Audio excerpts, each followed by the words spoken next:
Citizen may sit down, but the rest, please stand up. I don't think so. You're a senior citizen. Please stand up. At the last, senior citizens may sit down, although the handicap. Why I'm asking you to stand up? Because since morning we are sitting down. We had a fantastic lunch, and we had heard a lot of Guru Gyan information, which is very heavy to take in all absorb in one afternoon. The reason being, what I'm going to talk is going to give a little shift. Mind shift. So to mind shift, we need to body shift, and you can relax and sit down now. With that, I take the privilege of also sitting down and being a partner of yours. Well, good afternoon. Good afternoon, Rotarians, distinguished guests and friends.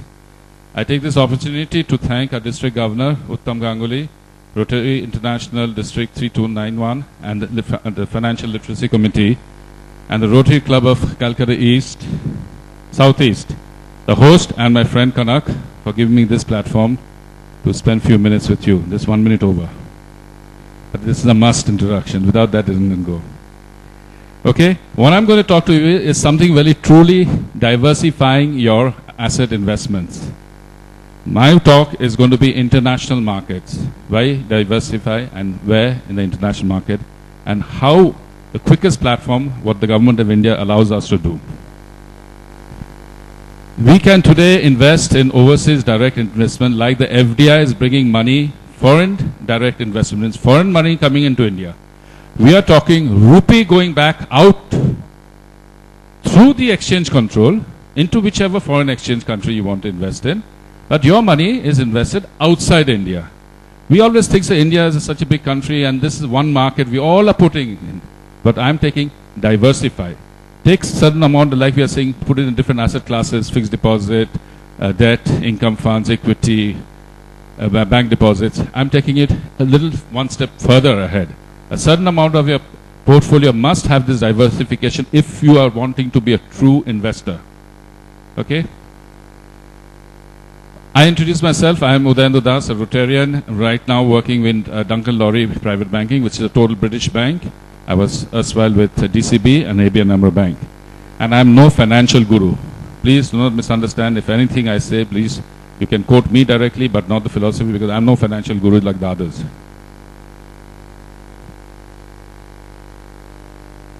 Okay, what we are talking is truly diversifying the portion of your precious assets outside India.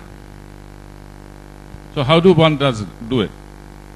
We have today investment outside India. How do the resident Indians have the ability to invest overseas with the Reserve Bank approval? How many people do know that Reserve Bank since 2004 has given this platform for us Indians to invest abroad?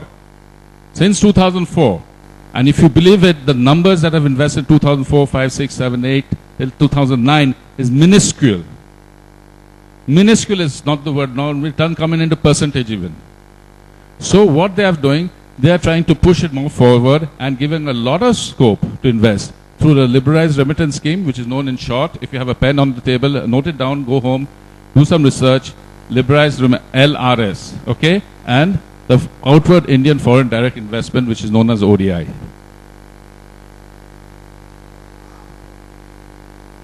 This is a very crowded slide, but it is very important to read out.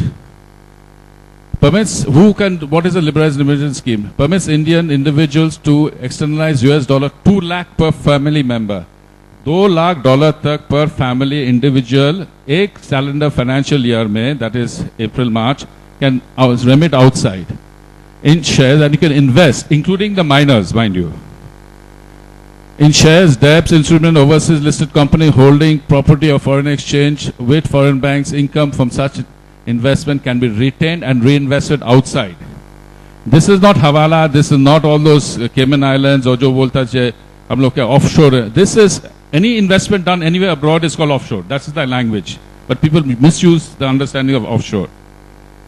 Currently, there's no requirement to repatriate back the money. Jo paisa jata hai, there's no necessity to bring it back there. You can keep it invested there, earn the profits there. If you put it out from your books of accounts here, you have to show it through your books of account. It has to go through your current bank account, the investment. As long as it comes back, when it comes back, you're taxed on that basis of your income when it comes back. There is no pre-qualification. You just walk into the bank, any nationalized bank, any foreign bank, ask for the form, fill it up, give your FIRC number, where the funds is to go, debit your account, the money is gone in 30 seconds. There's no pre-approval to RBI, you go, line mein dao, jama do, kuch nahi. Nothing. Where you need your money to go to, which bank you have to name, and for what is the investment going. And carried forward, the investment is done. For LRS, the only criteria one has to be is a citizen of India and has to have a PAN account number. So that is the condition under your bank account number. Are you with me? Is it interesting? People know about LRS? Anyone knew about LRS? Not many. Okay. Now the outward direct investment is a company having 400% of its net worth.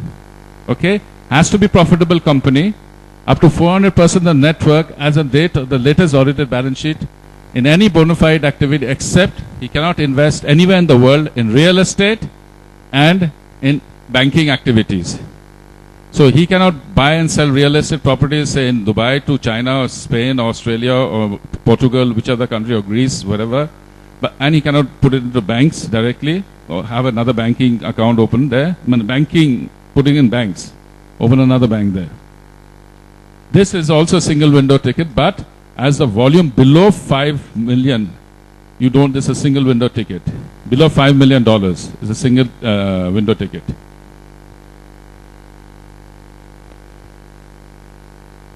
So investing outside India, why? This gives you a synopsis. Since 2004, what I told you. Don't need that much money. I got 3 minutes left. Okay, now I'll tell you. Like many investors say, and I believe in this story, and one of you all should also understand, something called risk. We always talk about income. We forget about the risk in everything. So in investment portfolio, they say never put all your eggs in one basket. What does it mean to say? You're putting a basket is a risk because it's very fragile. Eggs are extremely fragile. So you're putting risk over risk. It's putting eggs in one basket. The country is in a bad turmoil and you're investing in the same country. It's putting the eggs in the same basket. So the reason is we push for diversification. Take a certain amount of your capital money, your investment, hard-earned money, put it away somewhere else where it does not cover the political, geographic or climatic conditions of the country or economical, anything. Put it away to a separate place where the international world, the world away from you. India is just a part of it. We have the whole horizon there to invest in.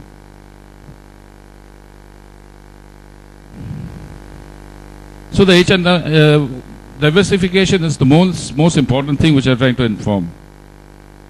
So it is therefore prudent to put a place on hedge against the further depreciation of Indian rupees, which every time the rupee is going weaker and weaker and weaker. So the best time for us to take the opportunity of the weakening rupee to invest outside, because you're getting at a cheaper rate today, the price is going higher and higher. So when you bring back the money, you get a huge amount of profit returns.